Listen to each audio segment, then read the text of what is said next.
Hello, welcome to the WindFlag installation video. This is how the WindFlag looks when it's mounted all together, but when you receive it in the mail, it's looks something like this, and we have to mount it. So the first thing you want to do is to remove the compass rose, and the reason is that we can put the compass rose in exactly the correct direction for your home. So bring out a compass. You can use an app on your phone and check out where it's north. You put the box where you want it exactly, and then you put on the compass rose.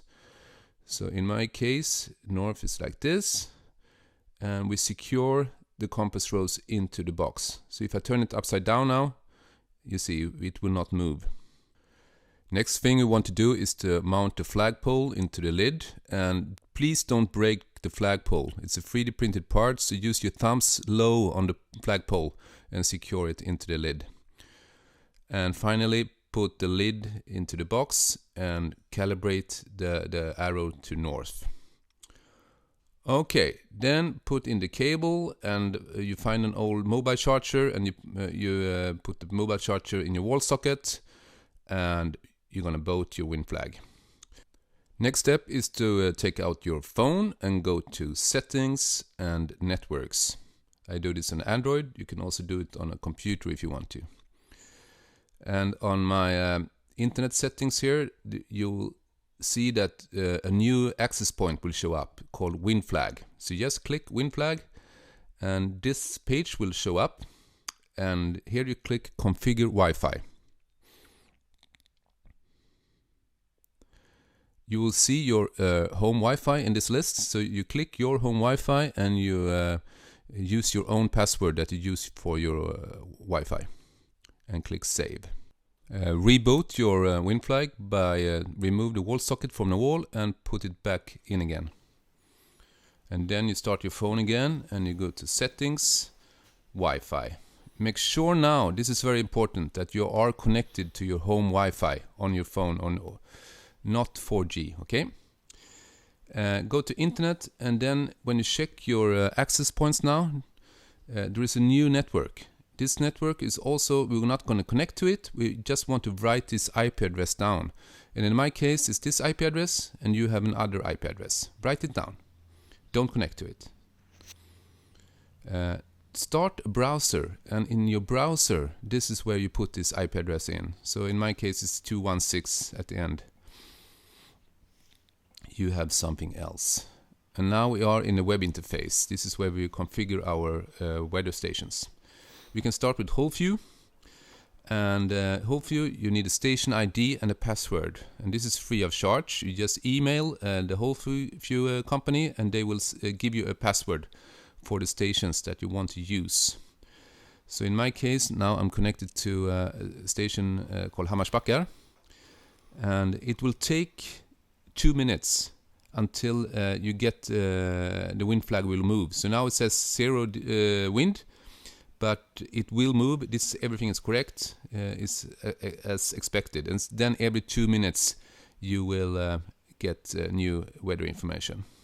So while we're waiting here for the Whole-View to move, the WindFlag to move, let's check how we get the Whole-View station ID and password.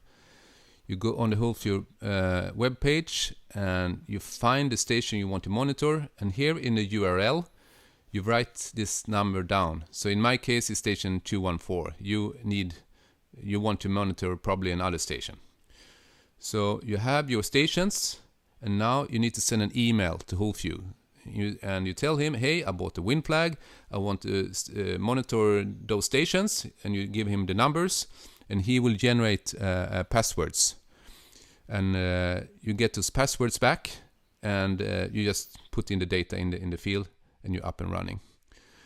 So here we see now that the WindFlag moves, and we have 8.1 meters per second at my local weather station here. But if you live in Europe, maybe you want kilometers per hour instead of meters per second. So you just click, and now it's 29.2 kilometers per hour. So it's up to you how you want to get your data displayed. On the blue button, you got Swedish stations. I don't think you really have any interest of them. And finally, we have here on the red button, that's airports. It's METAR, and this METAR weather is all over the world, so you can put in any airport in the world that got METAR. So for instance, I choose here Stockholm, and I put in send, and now it's going to be displayed first in knots here, but the same thing here. You can change the unit via the green button. So in knots, it's 11 knots. We go to wind unit, change to meters per second, and it will be displayed in meters per second. And we have some more stuff here, but I will go into detail about firmware updates and stuff like that in other videos. But it's good to know that this is also a way you can update your firmware on your WindFlag. One thing that is important, I think, is that if you want to recalibrate your WindFlag, the only thing you have to do is to take out the wall socket from the wall. You turn the flag, the wind indicator, to north, and then you plug it back in again. And the WindFlag will remember the last station you put in. So if someone moves it around, or you move it around in your house or something, that's the only thing you need to do. You put it to north and then back with the power socket. Okay, thank you.